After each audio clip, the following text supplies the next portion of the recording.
and welcome everybody to British Library Food Season. Hopefully you've been here all day. Sorry if you've heard me say this first part 3 times. I'm just going to say it one more time, which is that we're thrilled that you're all here. I want to thank Mila for sponsoring us. Wanted to introduce myself. I'm Polly Russell, and I'm the founder of the Food Season, and I work with a really amazing team, Angela Clutton and Melissa Thompson and Joe Allen, and amazing staff at the British Library as well. And I just wanted to give you sort of 2 other messages. One is that we're running for the first time ever a Food Season Food Awards, and we need you all to vote for your food hero. Food heroes are people, there's a short list of people who've really change for the better the food system, our food culture. There's a short list of 8 people, from amazing cheesemaker to a woman who's really working to improve food for older people, people involved in community kitchens, a really fantastic selection of people. And it's for you to vote on. The votes close tomorrow evening at, I think, 11 o'clock, and there should be a QR code popping up at some point, and you can go ahead and vote. And the other thing is to say that we've produced this wonderful guide to the British Library's food collections. Ruby Tando, the food writer, has written it for us. It's her sort of favourite parts of the British Library food collections. And the bookshop are, they're giving them out for free, but they're hiding them underneath the counter because we don't have that many. So we figure that if you go and ask, you really do want one, so then you can have one. So please go and help yourself. Okay, that is over, and I'm absolutely thrilled to be introducing this panel discussion today.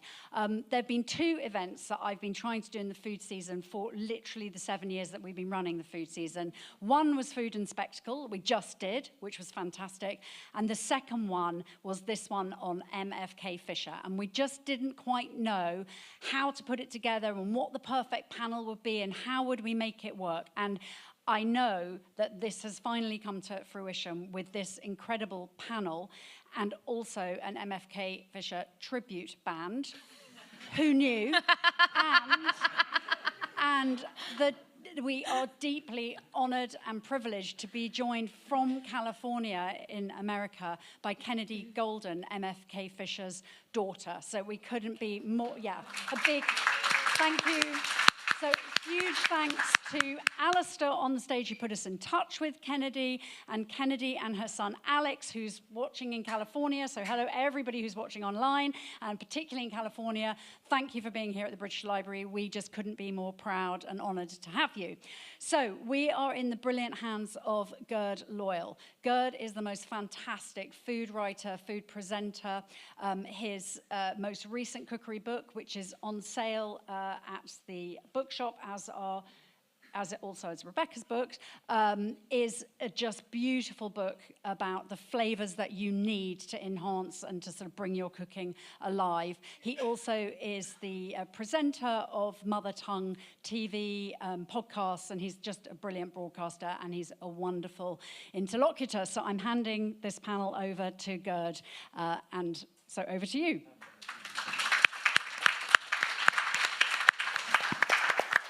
Thanks, Polly, for that wonderful introduction. This is so thrilling to do, because to be in a room of people that want to talk about M.F.K. Fisher, because I talk about this to my friends all the time, and there's a bit of, who is that? So we're in a room of people where I'm presuming everyone loves M.F.K. Fisher, which is just unbelievably thrilling. I'm just going to very quickly introduce the panel. We have Alistair Harper, who is a journalist who has written for The New Statesman, Prospect, The Guardian, and lots of other publications before becoming a campaign lead at a range of housing, refugee, and environmental organisations. He is an award-winning playwright, and he fronts the brand Extradition Order, whose last album explored the life of M.F.K. Fisher, who we're going to be hearing from very soon. Rebecca May Johnson is an author. She's the author of Small Fires, an epic in the kitchen, which won the inaugural Nat Waxman Prize for Food and Drink Scholarship in 2024. It is the most extraordinary book, and whenever I even see the cover, I'm just filled with this absolute joy for it. She is also a editor at Vittles, and her next book, Mealtimes, is in the process of being written at the moment. And we also have the huge honour of welcoming Kennedy Golden. Hello, Kennedy. Hello. Hello, who was born in Southern California, returned to her home state after travelling and living with her mother, M.F.K. Fisher, in France and Switzerland, and spending her college years in New York, Pennsylvania, and Wisconsin. Her careers have included professional theatre, nearly 45 years at Mills College, from which she retired as the Associate Dean of Studies, and the pursuit of marriage and family therapy license specialising in elderly care. She is now one of the trustees of the M.F.K. Fisher Literary Trust, which she's going to be telling us lots more about, and it's an absolute thrill and honour to have Kennedy joining us today. But we're going to be kicking off with a musical interlude from Extradition Order.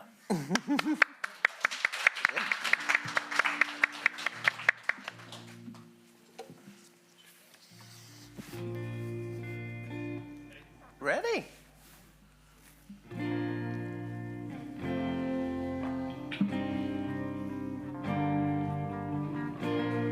I'm not a spat, so I can swim, and I can win, but not all of the time. I was a child for 2 weeks, and I never considered it good. So I put on my grit to the wall, and I grew a little more, and I cling on, cling on, cling on, cling on, tied by my left foot against the drills, against the beaks, against infection, and I lay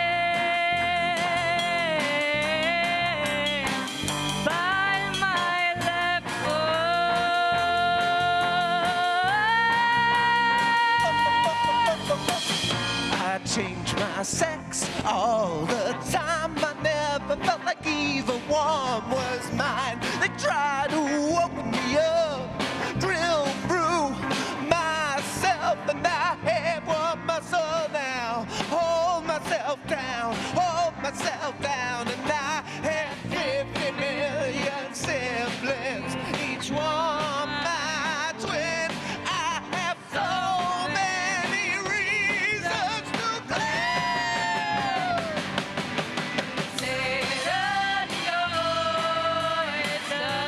consider the oyster.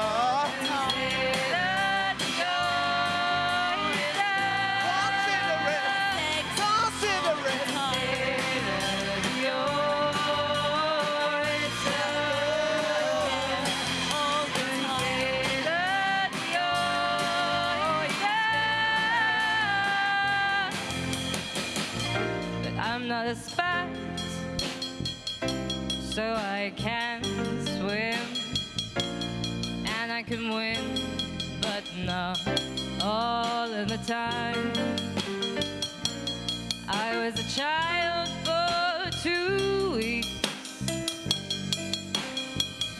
and I never considered it good.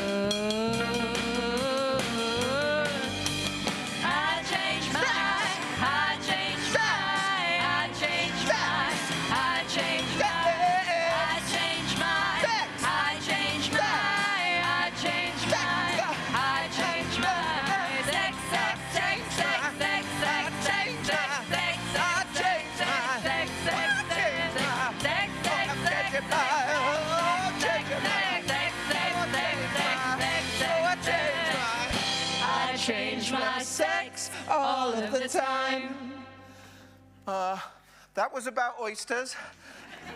This is about serving it forth. You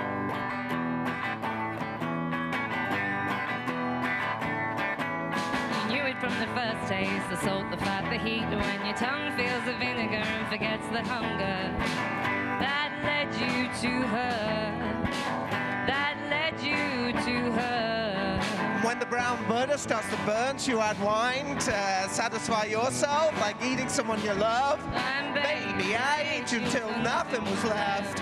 And baby, I ate you, left nothing for myself. When it was on the horizon a long time, I knew we can last. think the present can become the past.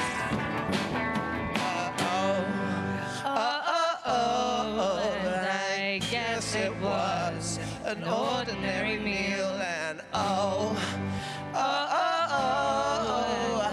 guess that's the way that everyone feels. 1, 2, 3, 4. When I say I love you, I mean the tear of my breath. And when I say I love you, I mean the bump on your breath. And when I say I love you, I mean the mushroom and the cayenne. When I say I love you, I mean the Arrows of breath. when I say I love you, I mean the mood on your breath. when I say I love you, I mean the marrow I sucked out of your bed.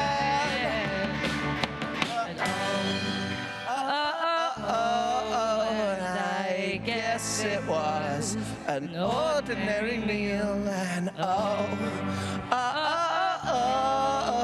I guess that's the way that everyone feels. 1, 2, 3, 4. I think about it hard enough to remember the first taste. I'd had a bad year or two, not ready for anything new. Well, I went round all the time. She'd feed me new things. She'd say I was fine. The sartans and the salts and the fats were floating on my tongue. I felt sated, so I took some more. Oh, and she served it forth. Oh, she served it forth. Oh, she served it forth. And it tasted good. And I guess Yes, it it was an ordinary meal. And I guess that's the way yes, that's the way everyone feels. We're going to do one more before we actually start talking about Mary Frances. And this song, I'm afraid, Kennedy, is from your perspective. So that's not weird at all.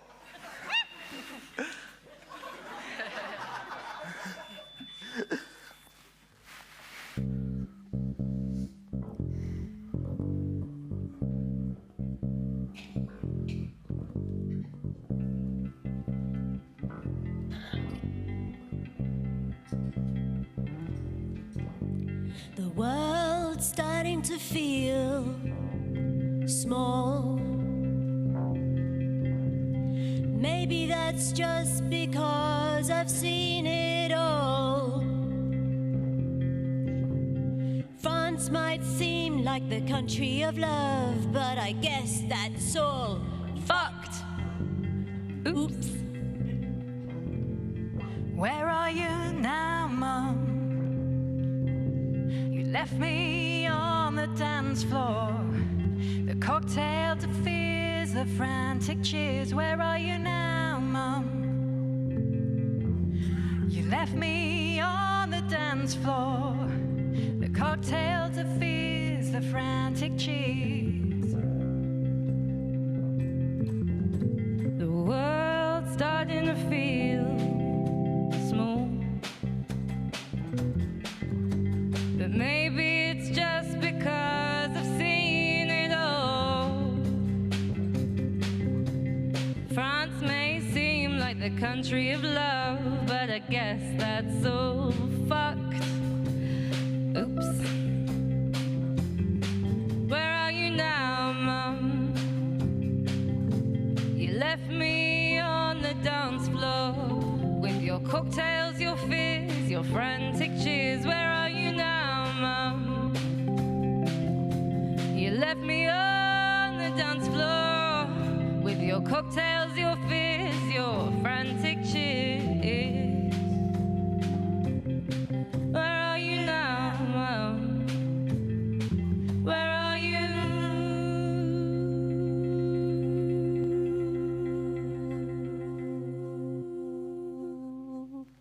Right.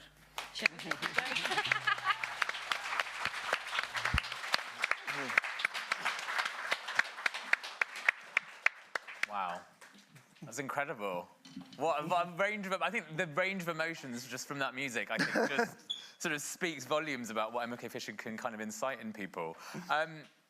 We're going to kick off with you, Kennedy. We'd love you just to tell us a bit about your mother from your perspective, a few of the sort of key moments in her life and how she came into food writing. We'd love to kind of hear it from your perspective. All right, I'm ready. So thank you, Great. Extradition Order. I'd like to begin by showing you the beautiful back of the T-shirt that they are all wearing. Whoop. It is gorgeous.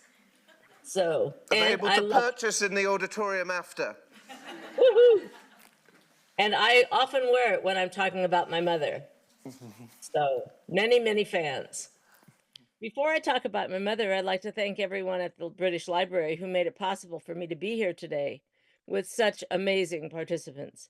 It's a great honor to be here, and I'm not going to name names because I most likely will forget a very important one.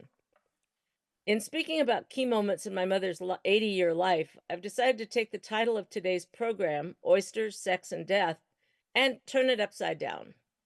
I'm going to start with death.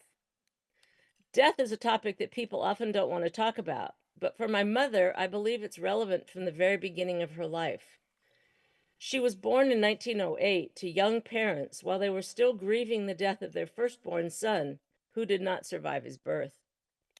I believe that her early experiences with death pushed her to find ways to live her life to the fullest.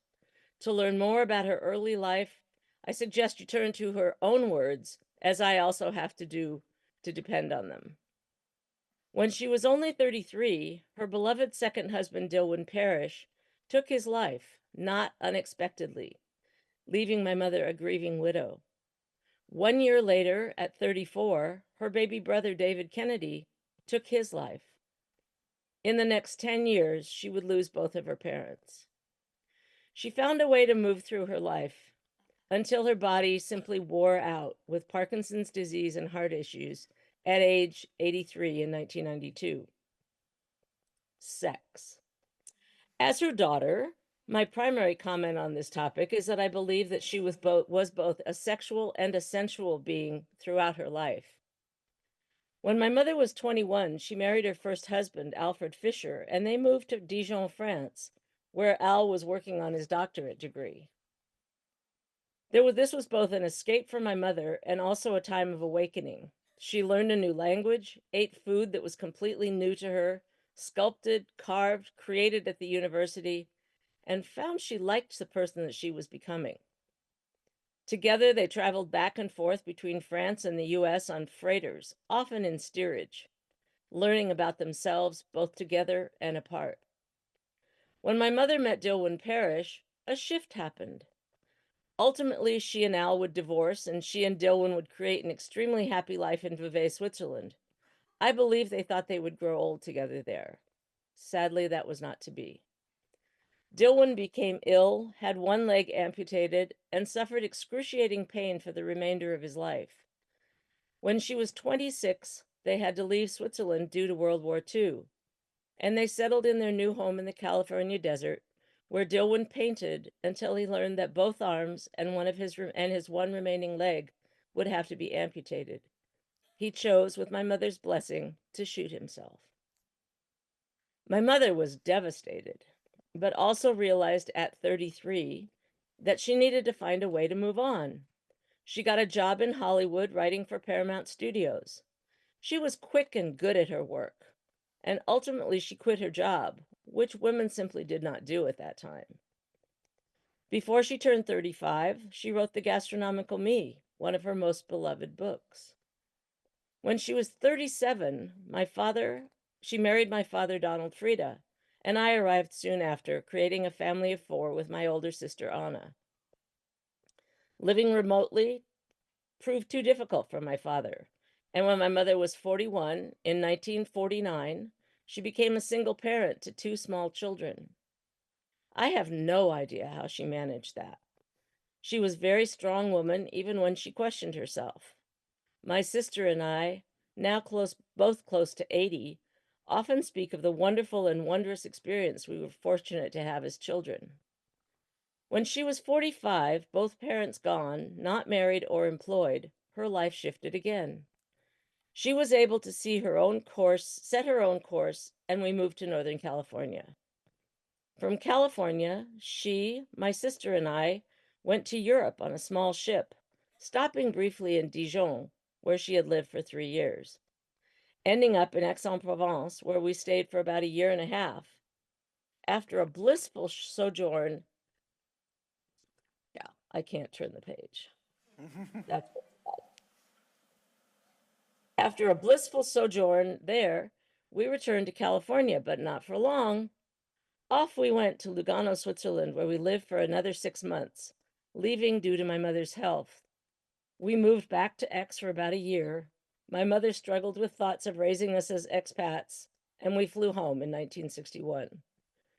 With both of us out of the house, my mother traveled periodically, returning to Europe a number of times, and even visiting Japan in her late 60s.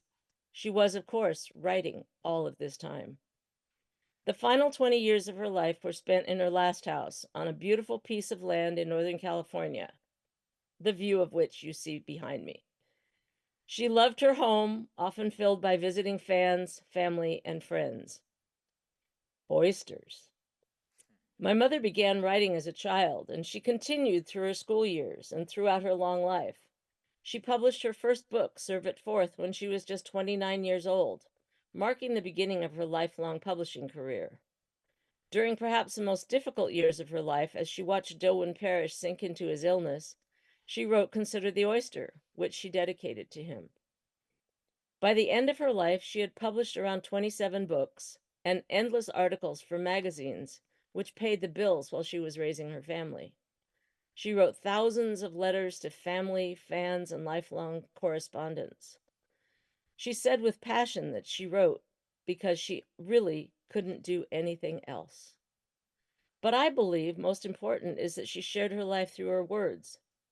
Her life is a hopeful example of what is possible. She loved deeply the men in her life, her children and family, and endless friends. She was a survivor, a teacher, a mentor, and a guide to many. And she always had flowers in her home. Amazing. Wonderful.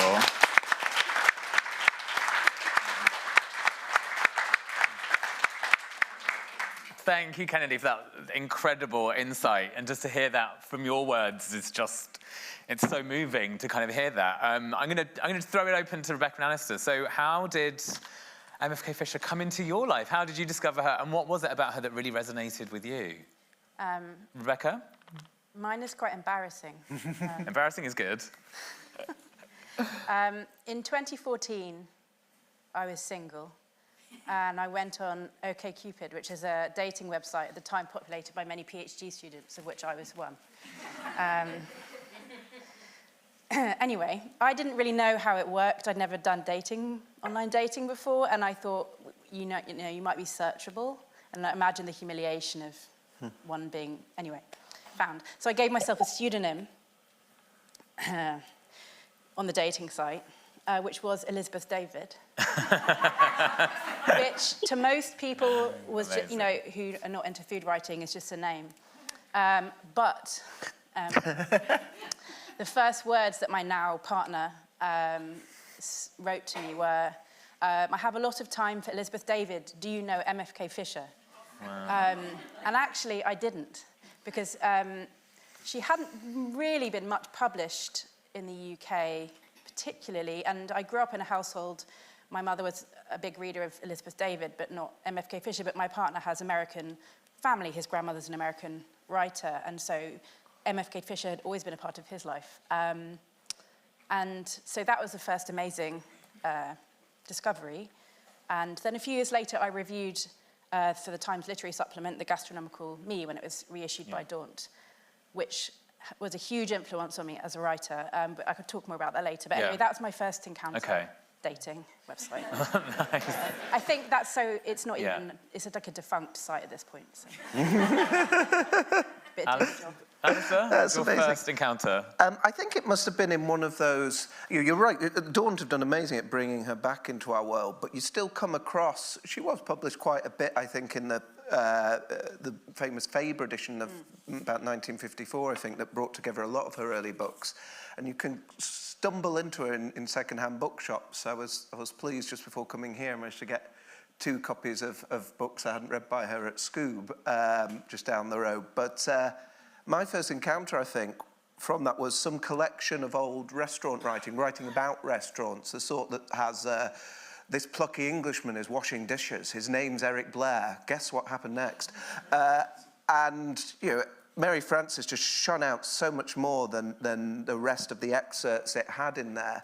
And around the time my best friend was quite ill, I was caring for him a bit, and he would later die. And I remember I got Gastronomical Me after having read that brief, and I was really in the mood for a lot of talk about sex, death, and indeed oysters, you know, and those vivid descriptions she has of her brother's awful girlfriend, talking about refugees swimming for the border against the Nazis and getting shot down, the strange Nazi man who sexually bedazzles a young woman who's staying with them. These were strange, unusual stories that felt like they couldn't be true, and I just was absorbed by them, got creatively absorbed by them. In fact, both those examples have shamelessly turned into songs. So yeah, I took one bite and I've feasted since. Wonderful.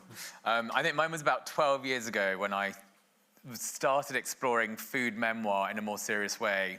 And I sort of was clearly geeking out on this stuff, and I'd always have sort of a food memoir with me. And that Christmas, I think I got given 3 copies of Bourdain, Kitchen Confidential. And I just did not connect with it. It just wasn't for me. And everyone just kept saying, you're gonna love Bourdain, you're gonna love Bourdain. And he was sitting on my radar, and I just didn't connect with it. And then a very brilliant friend of mine, who's also a food writer, said, Bourdain's not the one for you, it's M.F.K. Fisher. And she gave me a copy of The Gastronomical Me, which I now probably have 5 copies of. And I immediately, I think probably within 2 or 3 pages, was just sucked in by the language, the storytelling, how immersive, how all engulfing it kind of was. And it was, for me, the antithesis to Bourdain, which I just didn't connect with, and everyone felt like I should. And I think ever since then, I've had this sort of, I don't know, I felt this like amazing sort of bond with her. And I think it's interesting, one thing that's always interesting about M.F.K. Fisher is that a lot of people say she actually finds you, she comes into your life when you sort of most need her. I've heard quite a lot of people sort of say this. And it was interesting for me, because at that point where I wanted to sort of explore food writing and memoir a lot more, actually she sort of found me, which is quite sort of incredible.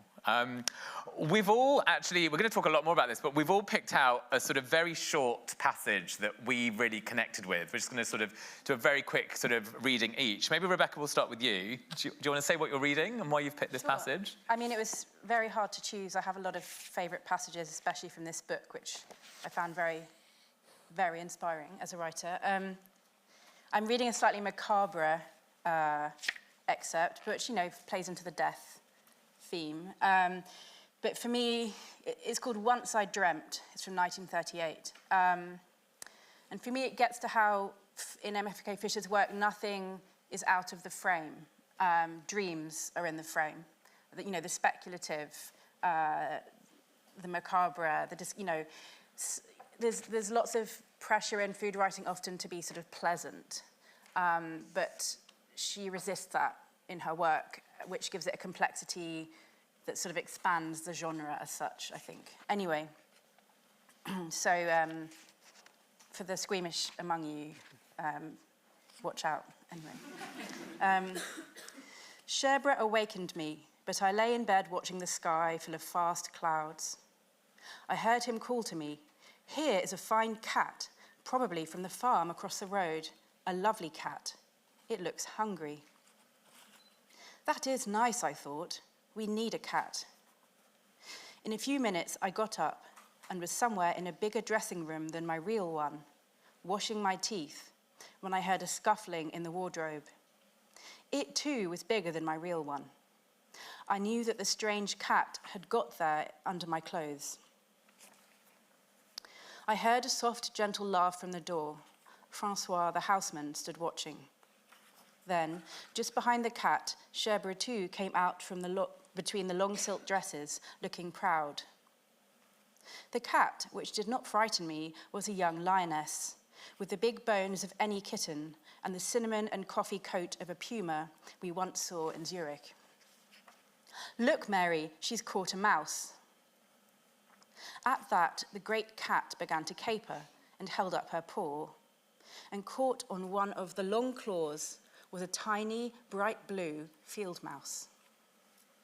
She came to my side and laid the mouse on one of my bare feet while she curled herself, crouching around my legs.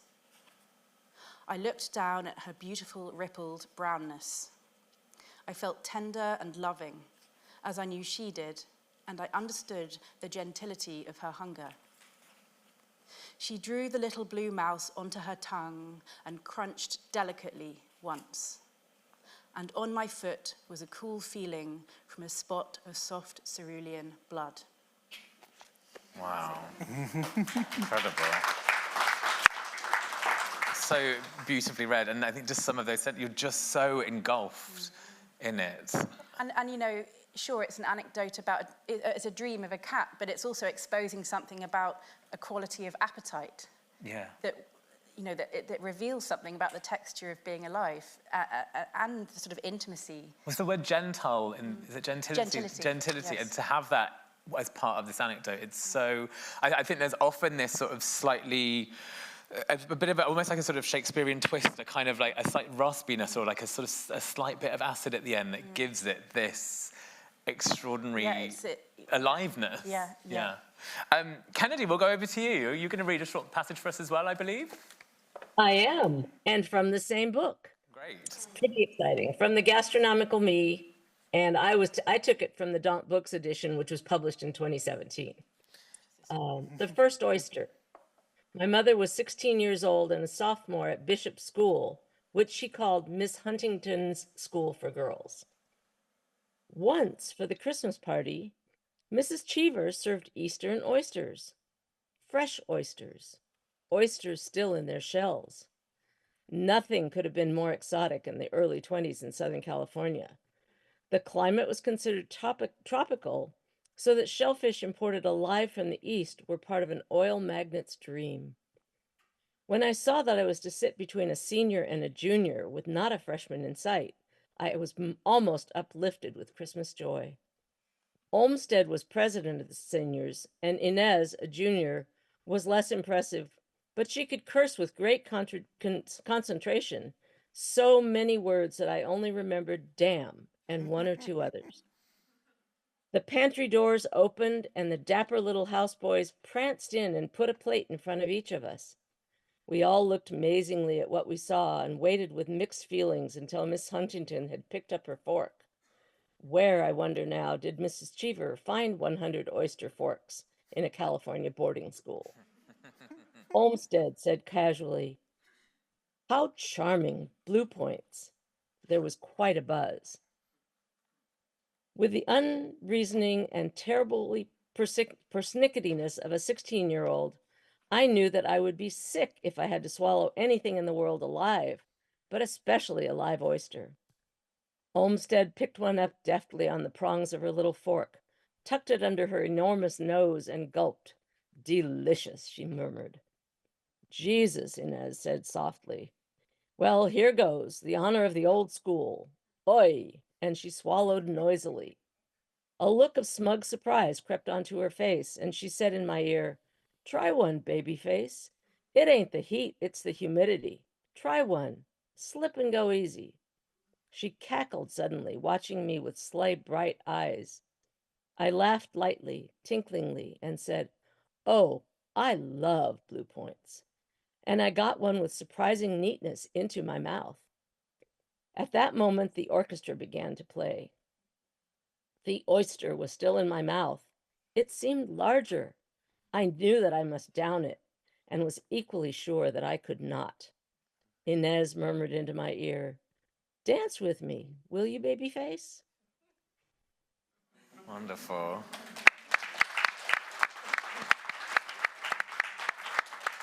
Thank you, Kennedy. Alistair, do you want to talk us through what you're reading? Yes, no, well, just to be difficult, I'm reading her translation of Brillat's I can't do the pronunciation. Jean-Anselme Brillat-Savarin, The Physiology of Taste, which is remarkable because she just steals this book from him, this great book from the early 19th century that he wrote throughout his life, and he was in the American Revolution, the French Revolution, and is the first great food writer, and you can hear his influence on M.F.K. And she got to do a translation, which is still pretty much the standard English translation of this book, in the late 1940s, I think it was. And I was in Paris, as I rarely am, but happened to be last week, and I saw several copies of it in the French cookbook shop in Paris. But this is, the footnotes take up at least half the book. And she starts to sort of bicker and challenge Brillat-Savarin. In this one, she says, "Here is the first of uncounted, at least by me, inventions in language by the lively-minded old professor. Some of them are barbaric, as one translator has bluntly stated, but always they're amusing as sidelights on the writer's character, if for no other reason. Anyone with a basic knowledge of Latin can understand most of them. In this translation, they've been set in space small caps. The word that she found barbaric was irritator, which is apparently an instrument of Brillat-Savarin's invention for a compression pump for perfuming the air. So he invented the Glade plug-in, apparently.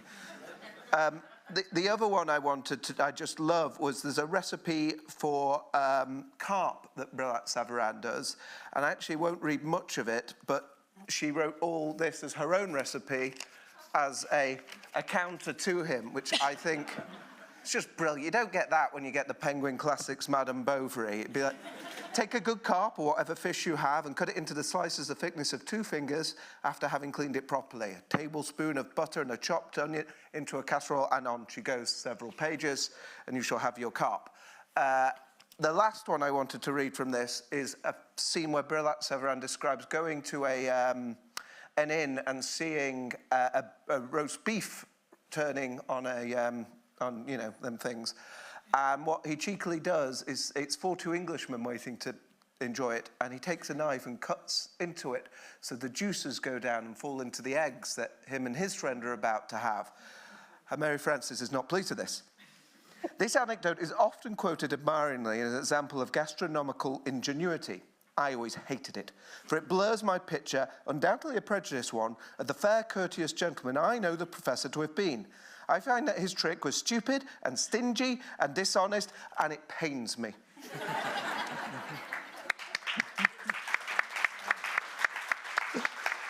Amazingly read, thank you.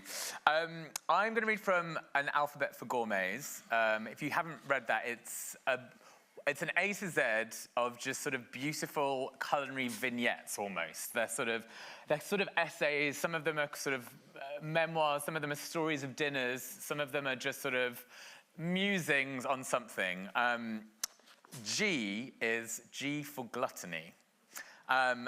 And it's interesting, one of the sort of quotes that often gets used in connection to M.F.K. Fisher is the Seneca quote, "When will we live if not now?"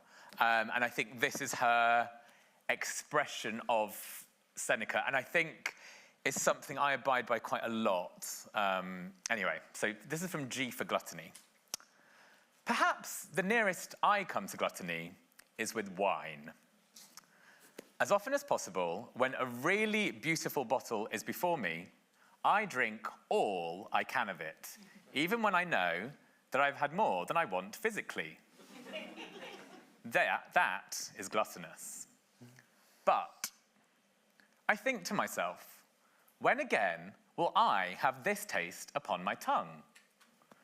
Where else in the world is there just such a wine as this, with just this bouquet, at just this heat, in just this crystal cup? And when again will I be alive to it, as I am in this very minute, sitting on a green hillside above the sea, or here in this dim, murmuring, richly odorous restaurant, or here in this fisherman's cafe on the wharf? More, I think, all of it, to the last exquisite drop, for there is no satiety for me, nor ever has been, in such drinking. Perhaps this keeps it from being gluttony, not according to the dictionary, but in my own lexicon of taste. Very wise.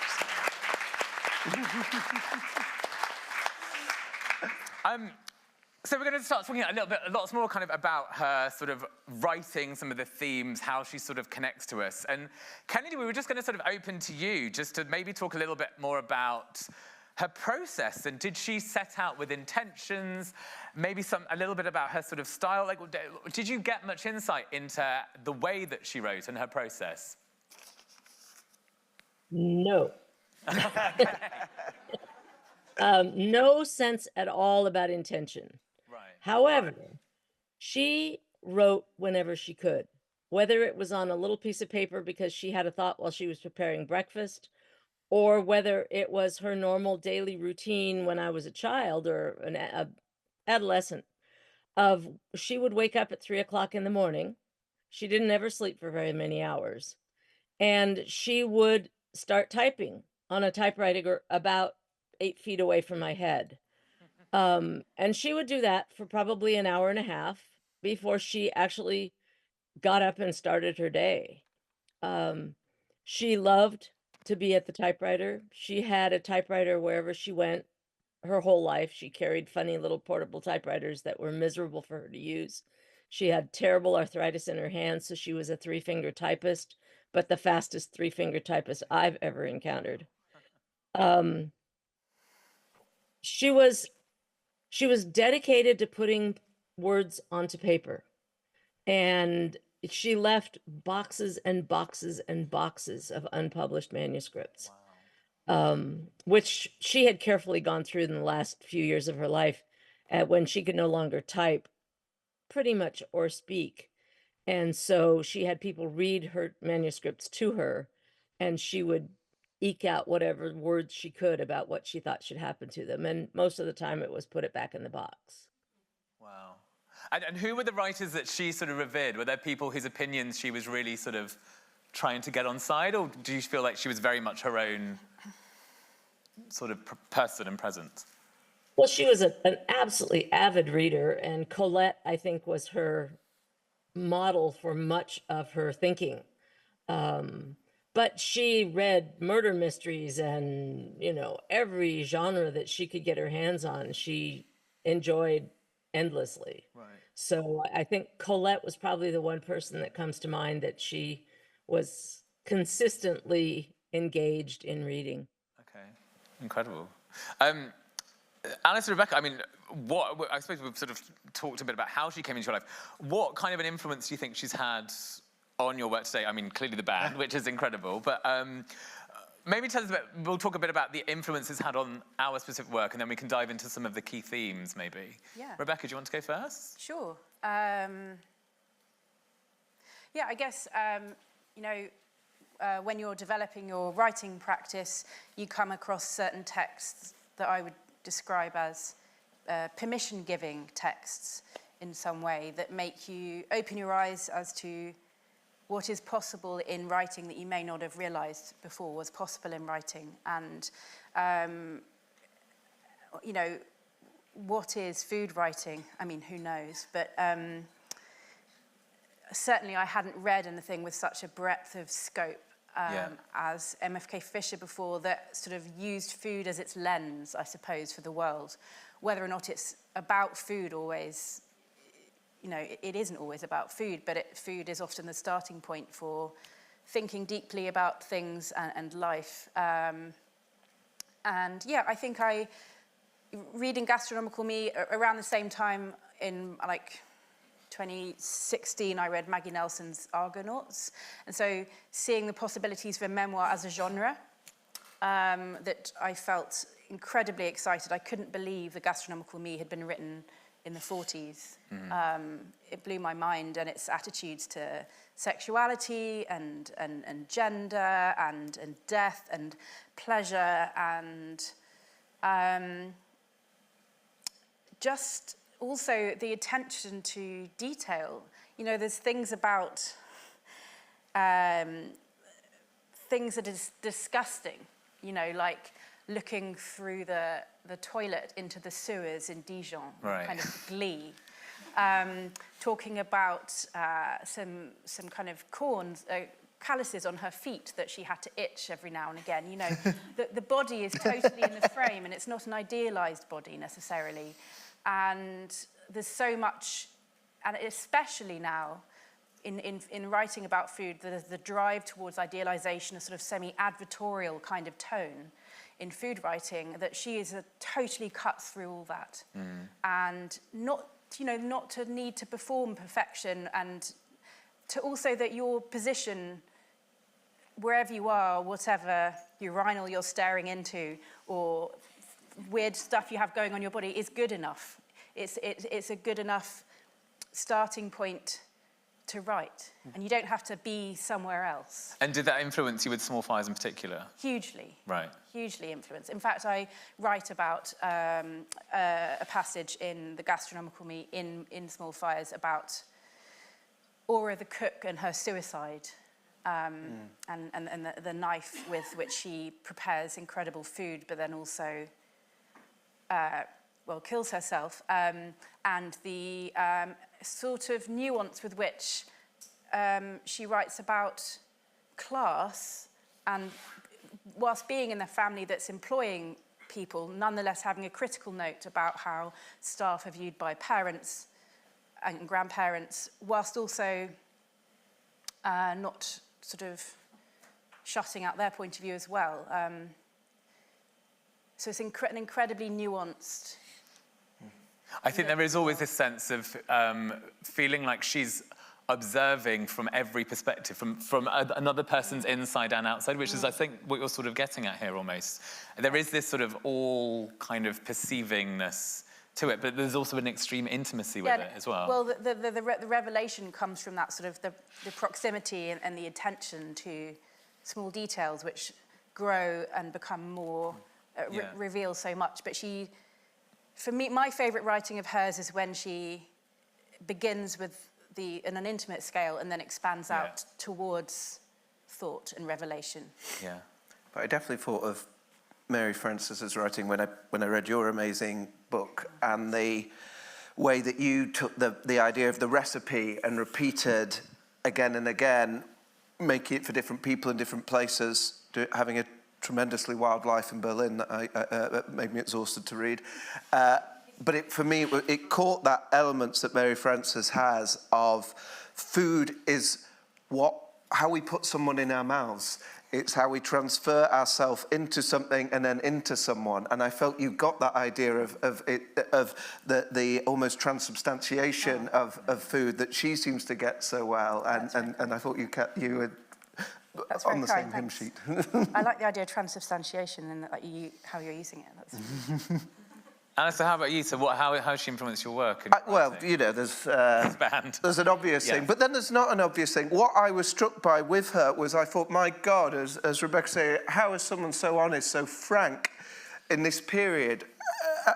So how is she typing this Gastronomical Me while pregnant in wartime California, and not willing to tell anyone who the father is of that baby because it's none of their business? Except she chooses what she shares, and she actually isn't. The thing that fascinated me as I really got into her is she isn't as transparent and honest as she appears. She wouldn't tell people who the father was, even if it was their business. Like Kennedy's sister never learnt the name of her father, the point of even asking her almost on her deathbed, I believe I saw in one biography, and she still said, "Nah, you're not going to know." And that's fascinating to me, what she reveals and what she holds back. And in some ways, it's very precise, very chosen. And for me, it made it an art form. It feels very unlikely that all these things would happen to someone, but they really did. It feels very unlikely all the amazing encounters she has, the adventures she has in Europe, and as they carry on. But she's choosing and conducting them so very precisely that it becomes a real. And for me, the joy of meeting Kennedy and her son, and actually some of the parish side of the family, that has been the most surreal thing, because I realised I was almost treating the whole thing as fiction at this point, and then realising, oh my gosh, there's a real person here, real families here, was almost a surprise to me. And I think that's what builds her into today, is, writing like Rebecca, writing like some of the best food writing that is intimate, is precise, is as scandalous as we can be, feels very modern and very distant to the, as much as she was her friend and as much as her work is wonderful, but very different to Julia Child, which is slightly more settled and less mucky than Mary Frances.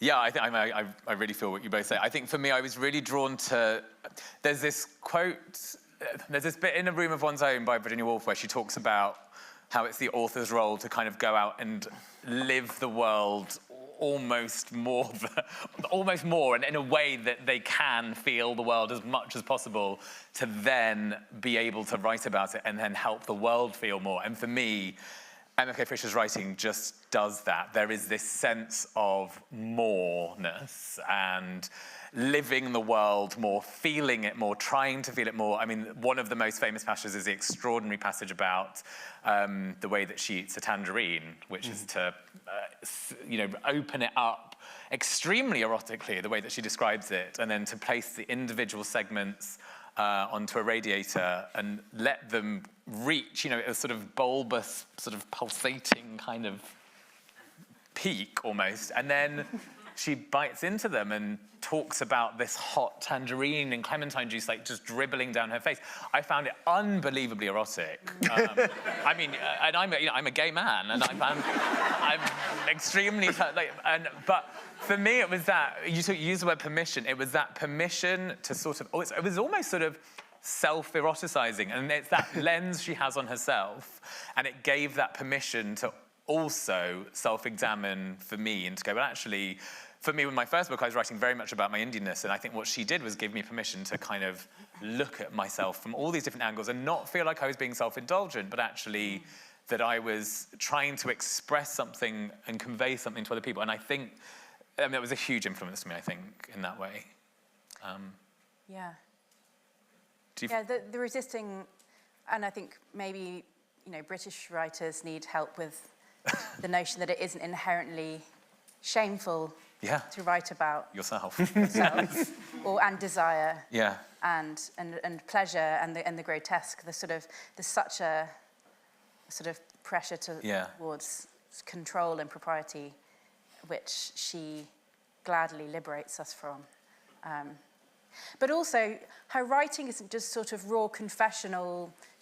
She's, there are these intense moments, there are these acute descriptions of the body and things like that, but it's not a sort of torrent of confessional writing. It's incredibly controlled, it's incredibly literary in quality. It's, as we said, she withholds a lot. It's, she could have lived any life, and it would have, she's a writer.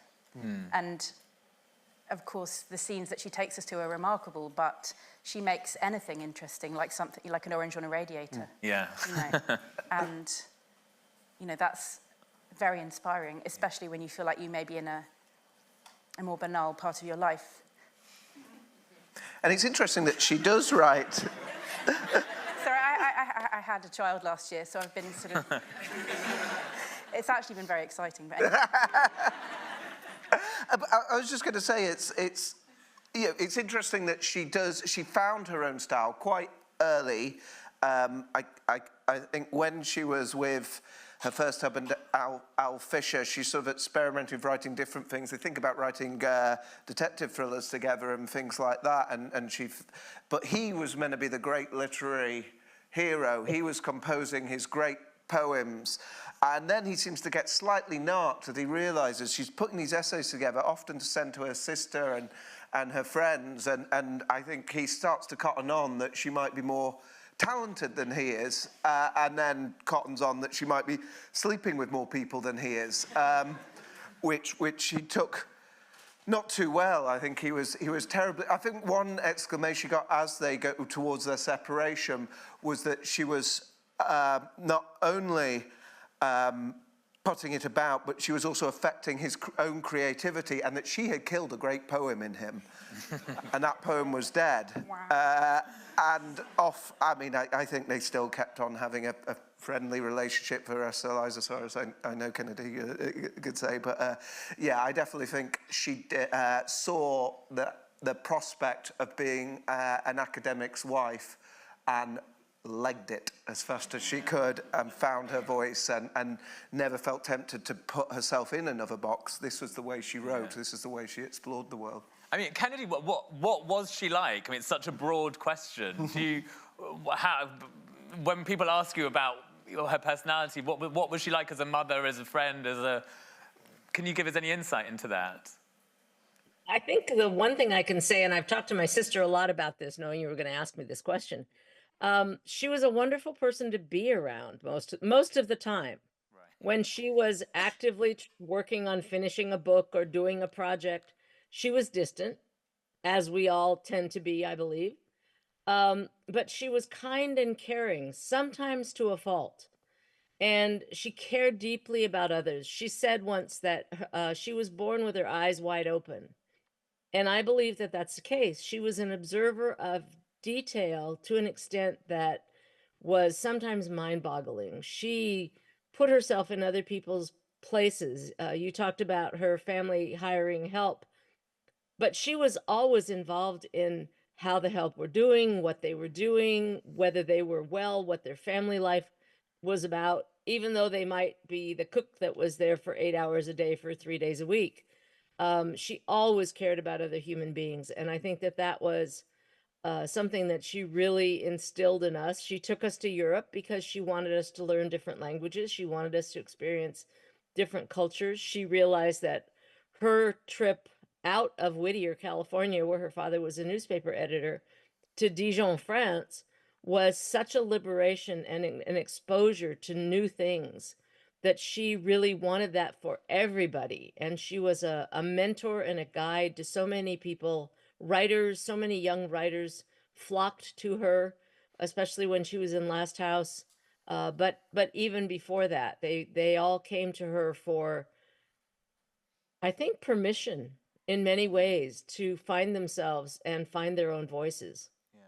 So we've used that word quite a lot today, permission. It really is liberating as a writer to come across her. Yeah, and even work. now. Yeah. You know, she feels fresh now. She's still got lots to teach us. Yeah. And yeah, just to remind you that, I don't know, to write truthfully and to write life as in all its complexity and not to straighten things out too much. Yeah. Which I feel like one constantly needs reminding. So, I mean, we'll just have a little, very quick discussion about some of sort of the themes. So, I mean, it's amazing how incredibly relevant the themes in her books feel today. So, there's themes of hunger, love, and protection, which just feels unbelievably present right now, around pleasure, sensuality, and abundance, never just making do, always making the best of what you've got. The idea of transformation of the mind and the soul through travel. There's all this stuff around gender roles and feminism and going against what it was considered proper to write about, even the fact that she wrote under the moniker of M.F.K. Fisher, so people wouldn't necessarily know that she was, what gender she was. The joys of drinking. She is an avid drinker. So I think some of my favorite writing of hers is her writing about drinking. And also, you know, in many ways, she sort of set kind of the tone for culinary memoir. Are there any of those themes that in particular still sort of, that really resonate with you right now, or with what you're working on or what you're doing? I'm really struck by how incredibly perceptive, and Kennedy talked about how her generosity to people who were just briefly in her life or who were staff. I think she brought that to lots of things. She was just so curious about the world. The books I picked up from Judd just now, she's mocking the portrayal of Marseille as some evil source of immigration and criminals and mocking that idea. She's one of the first American writers to go to Japan and really understand the different elements of the different islands and the different cuisine, and sort of brings that back with her. But more than anything, it's, as you say, she just doesn't seem to, it sounds like I'm about to say you don't see colour, but she doesn't see gender in a way. It's not something that seems to be, there is the amazing scene with her brother where there is a trans woman in Mexico that bedazzles him, and they don't, And even as they discover the trans nature of this person, they don't seem to, it just doesn't seem to occur to them as any issue in the way that we could only hope to get to in our society. And similar with, as you say, her line about why she wrote as M.F.K. Fisher was the English publishers thought she must be a man because no woman could write like this. And she enjoyed that a little bit, I think, and enjoyed playing with the nature of the oyster. What was her line on the way that oysters the transient, indecisively sexed is how she referred to the oyster, and how they can be male one year, female the next, and it doesn't seem to particularly bother them. And it's just striking that it's almost like you don't need, it shows you how often in our culture you don't need to have learned and experienced and been on a course. You just need to be a bloody decent person and curious about the world. Rebecca, any of those themes in particular that resonate with what you're doing? Likewise, I found the writing about gender in the gastronomical and writing a trans character in a very kind of open and non-judgmental way, you know, a few years ago was exciting to me and refreshing, given the general tenor in the UK of those kind of conversations, which, you know, you could learn a thing or two from her. God, this is so much. And reading her again for this panel as I'm trying to write my, as I'm not trying to, as I am writing my next Her editor's in the room, apparently, so. It was really reassuring that even if I'm writing about things that, you know, can feel gross or weird or not normally in the frame, to stay with it, to follow the thought, to stay with your observations, to allow your observations to be productive. About the quotidian, I guess. I'm not, that's maybe not speaking to all those themes, but I think you know, whatever kind of writer you are, you know, you can learn a lot from how she. But I think that word quotidian is interesting, because for me, it's very much about this sort of sense of pleasure and presentness and taking the pleasure in even those quotidian moments. It doesn't have to be something as extraordinary as having the most extraordinary bottle of wine. And disgust. Yeah. And you know, the whole body's in the frame. It's not some kind of constant ascendance. There's also being down in dirt, in cleaning, in carrying heavy things, in, you know, kind of daily logistical issues, not sort of transmogrifying things to be pleasing, which is why her writing is so textured and rich. And, you know, I think I reread it, you know, in preparation for this, but the preface to Gastronomical Me, I remember reading it, and I sort of almost as a mantra when I was trying to come up with my first book. But people ask me, why do you write about food and eating and drinking? Why don't you write about the struggle for power and security and about love the way others do? Sorry, I'm just reading anyway, sorry. They ask it accusingly, as if I was somehow gross, unfaithful to the honour of my craft. And then she goes on to sort of give this incredible defence about what writing about food or using food as a lens can do. Yeah, it really is that combination. You know, sex and death and food definitely go together with her.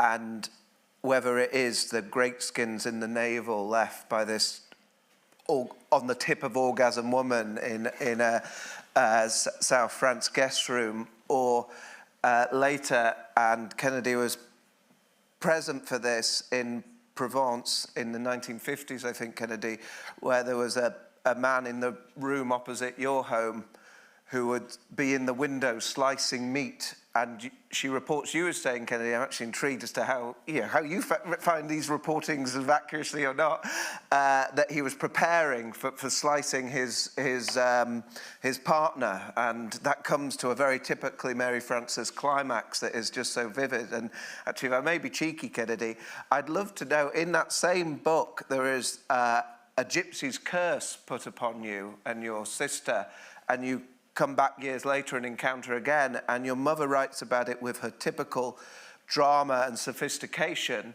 And I wonder how much you recall of that. What was that? Do you remember being cursed? I don't actually remember being cursed, but I do actually remember the gypsies, who were both fascinating and terrifying at my age, because they appeared to be without limitations. They approached us as children as if we were adults, and we often didn't know quite what to do with that. So I don't remember the curse, but I'm not surprised, because we weren't always the most receptive to their, wouldn't you like to hold my dead baby? Well, no, not really.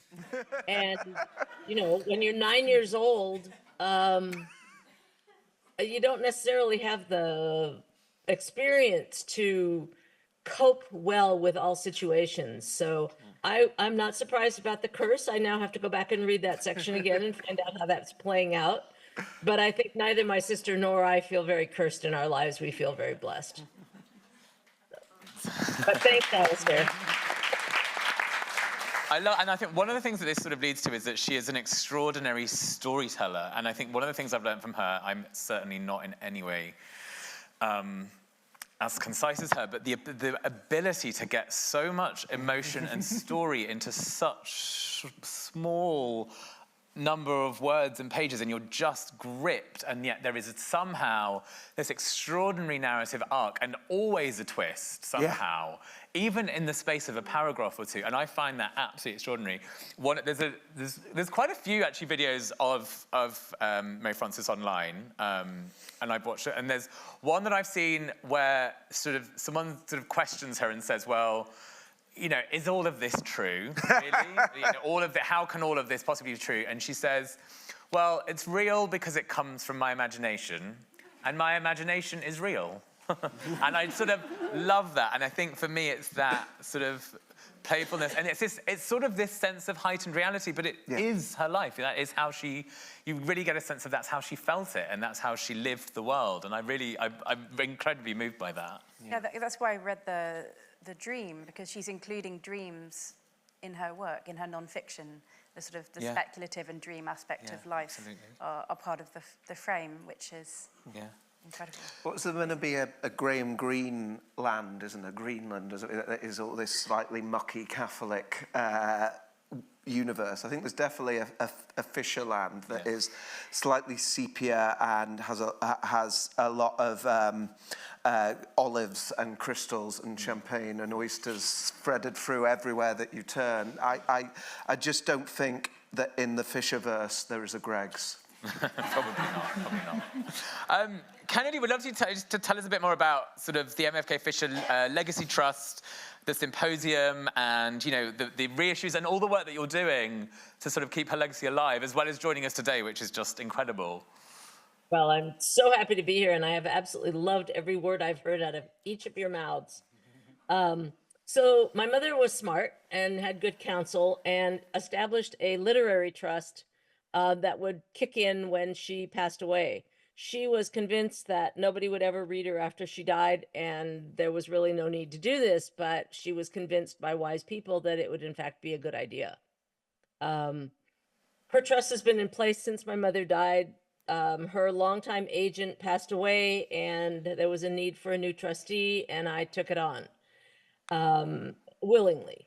And my son is set up to be the successor trustee when I wake up some morning and go, I can't do this anymore. I don't know when that's going to be, but he's getting ready.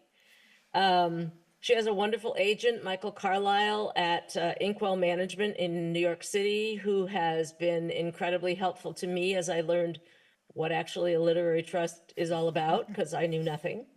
And he continues to support us in all matters that have to do with her writing, contracts and royalties, and going out and getting new people interested in publishing her works, and then when people are interested in doing other things, also checking whether there are conflicts and so forth, places I'm not qualified to go. One of the things that is in place is the M.F.K. Fisher website, which is designed, was originally with Les Dames d'Escoffier, and they came to a point where they couldn't do it anymore. And so my son, who's an amazing graphic artist, said, I can do that. And he has done an absolutely beautiful job. So It's not so hard to find. It's mfkfisher.com. Pretty easy to remember. And he also maintains a number of other social media sites and that are regularly updated and have a healthy number of followers on each, including every Friday, except on the Facebook page. He publishes Facebook Fisher quotes, which are quite wonderful. And it's quite fun for me to see what he comes up with because he's a really creative guy. Daunt Books, as you know, has 5 of her books in print in beautiful editions. I love holding them and reading them. They're just some of the best editions of her books I've ever seen. Many of her 27 books are still in publication. The Art of Eating, a compendium of 5 books, has now been in continuous print for 71 years, since 1954. Also Serve It Forth, which she wrote in 1937, as one of the compendium books and also on its own, continues to be enjoyed. Thanks to Inkwell and many other good people who are really working to keep her works out there, because they may be dated by when she wrote them, but they are contemporary. Interest in how to cook a wolf grew during the COVID pandemic, which I thought was fascinating. And we're now beginning to see that there's going to be a growth again as certainly food prices in the US and around the world grow, and people are wondering how to live a full life with less or differently. And my sister believes, and I now totally agree with her, that book was written not for the recipes that are in it, which are, quite frankly, some of them are quite ghastly, but also as a dream. What can you do when things are really bad to make your life better? And many women at the symposium in Nashville that I attended in April, the M.F.K. Fisher Symposium on Women in Food and Storytelling, sponsored by the Les Dames Nashville chapter. I was able to go for the first day, and it was absolutely wonderful. Amazing women, some dames, some just people who were really interested. Lots of good mentoring and good conversations for me, with people talking to me about how her words had come to them at the right time, a theme that we've heard today, and also how they have bolstered people, women and men, when it didn't seem possible that there was goodness ahead. And I think that's something that my mother really worked hard on. Right now, the Audubon Canyon Ranch, which is the land on which my mother's house sits, is just concluding receiving entries for the M.F.K. Fisher Last House Writing Contest. And this is its 6th year, and we have received for all the years amazing writing by children, youth, and adults from all over the world. I mean, it's amazing the countries that are having people submit essays, and I have been a judge all 6 years, and it's a joy to me. And we've had some amazing judges like Ruth Reichel and Alice Waters, and this year there are 3 Fisher family members who are on the judging panel. So really looking forward to coming to conclusion with that and picking the winners, which is always hard to do because the words are great. Extradition Order, I don't think we need to say too much about that since we get a little experience ourselves today. It's a great pleasure to realize that my mother's words touched people, young people, enough to create beautiful thoughts and music. And I'm so incredibly grateful for the music and all the work that goes into creating an album. And, the fact that this is the 3rd one, and the first one was John Kennedy, and the second one was Oppenheimer. How you got to my mother is a discussion I'll have with you later, Alistair. On that bandwagon again. Yeah.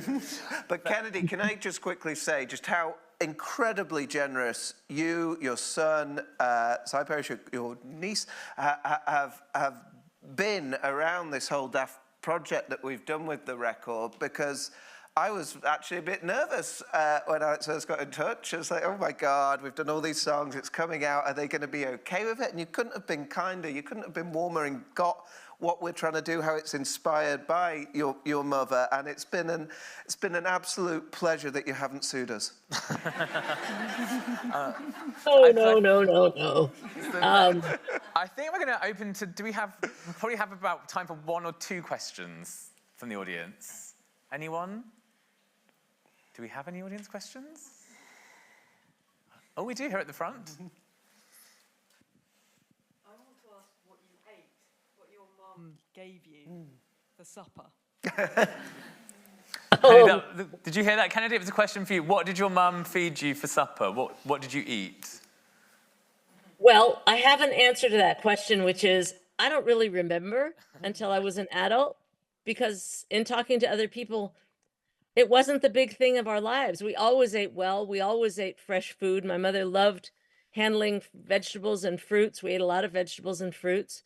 She wasn't so big on meat or protein, but everything, most everything was wonderful. Some things, not so much.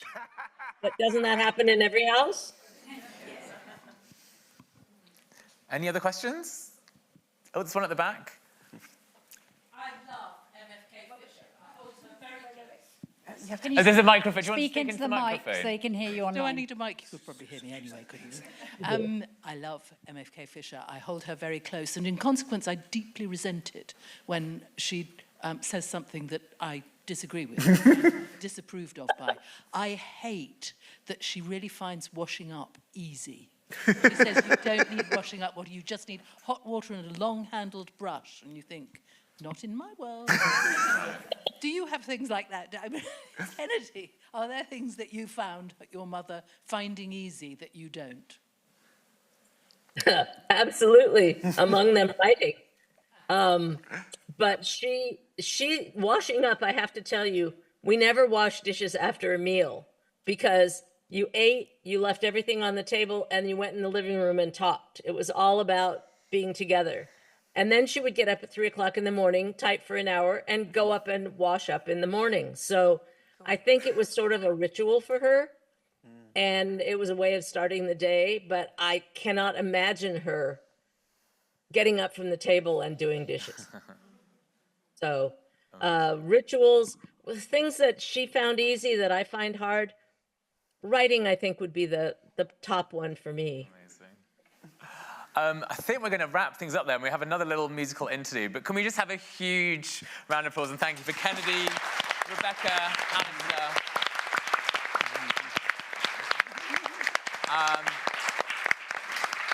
And we're going to hand over to Extradition Order to play us out. Excellent. Multidisciplinary. By the way, if you want one of these excellent T-shirts or this vinyl, the T-shirts are £20, the vinyl are £20. But imagine you wanted both. You could get them for £25. That's a British Library exclusive. And they'll be on sale out there afterwards. Yes, I'm hawking. So what's the first one? Bold. We've got 2 songs, and then we'll play you out on the 3rd one. Does that make sense? Wonderful.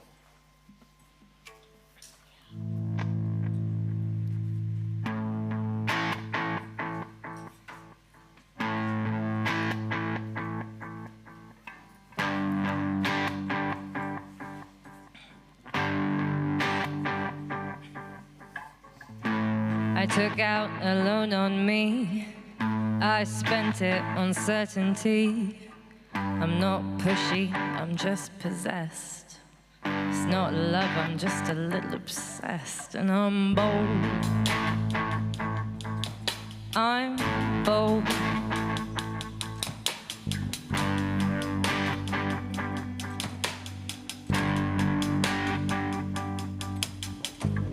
I don't need your touch, I never said.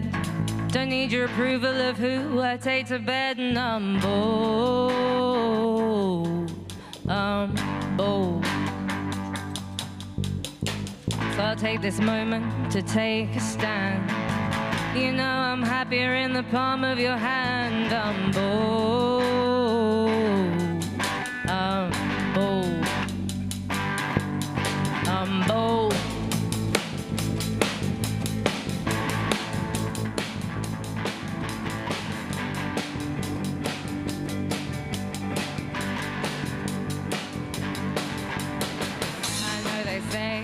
Sex sells. I write about it as my belly swells, and I'm bold. Bold. I'm bold. I'm bold.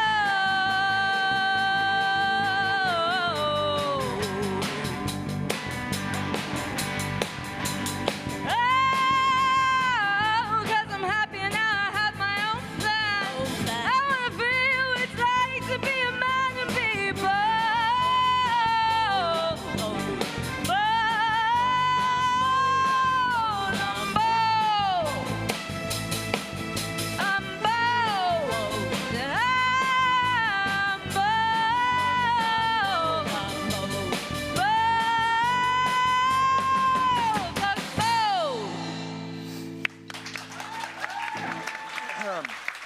Thank you very much, folks. This next track is called Hunger. Okay.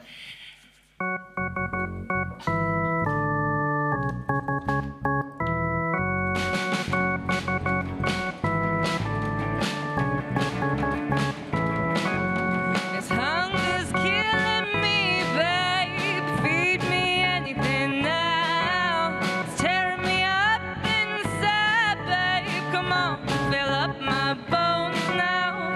Been too long since I taste something. I'm ready to eat now. Imagine those textures, makes my mouth moist now. I'm bored of eating alone.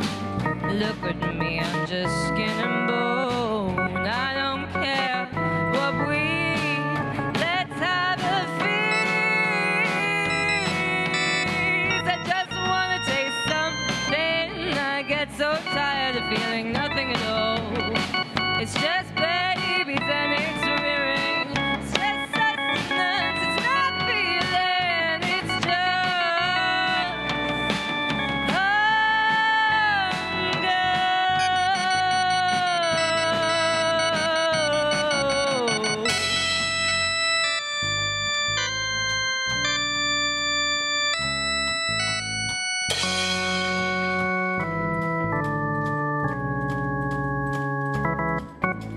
Christ knows I am hungry, Lord knows I am starved. You know I am craving, I'm so hungry now. Thank you, everybody. This is the last number. Feel free to wander out. Do you want to? Oh, yeah, of course, Polly. Very quickly say a huge, well, first I'm going to say, wow, I've loved M.F.K. Fisher for years and years. I just learned so much. I hope that, well, I know people here would have learned so much. It felt really beautiful and connected, and I want to thank Rebecca and Alistair and Gerd and of course Kennedy for joining us. It's been such a amazing evening. Also to thank Extradition Order as well for sharing their brilliant tribute album with us.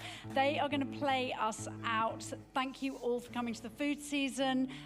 There are books that we signed, Rebecca's and Gerd's books being signed down below, and then there's lots of Extradition merch as well. So go forth and spend. Thanks very much. This is Poet of the Appetites.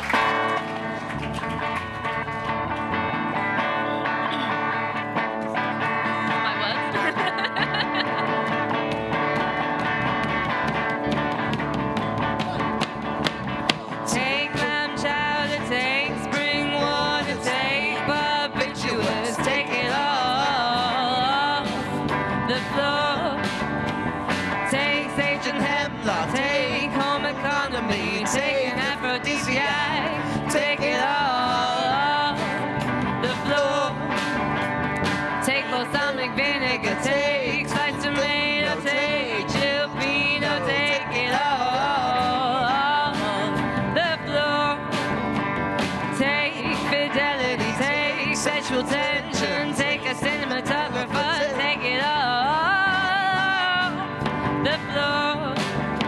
But even though we lost the fire, she's a poet of the appetite. Take France in the 30s, take France in the 50s, take Japan eventually, and take it all the floor.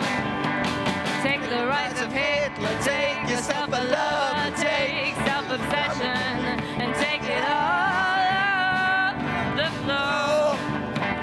Take frustration, take indifference, take all this bitterness, take it all off the floor. And you take his broken body, take my swollen belly, take dull company, take it off the floor. 'Cause even though we lost the fight, she's a poet of the appetite.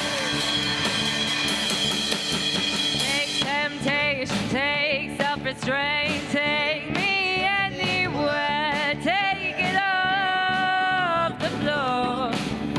And you take this, take all this hatred, take it off the floor. And you take two daughters, take them away, and take all these men, so many people off the floor. And you take, and you take, and you take, and you take, and you take, and you take, and you take off the floor. 'Cause even though we lost the fight, she's a poet of the appetite. One more time. One more time. 'Cause even though we lost the fight, she's a poet of the appetite.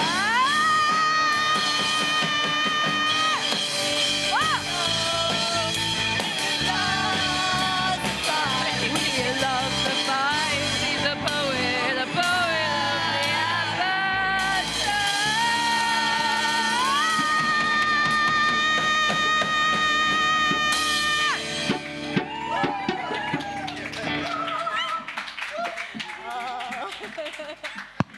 It's jolly good. That was so fun. Fun to scream in the library.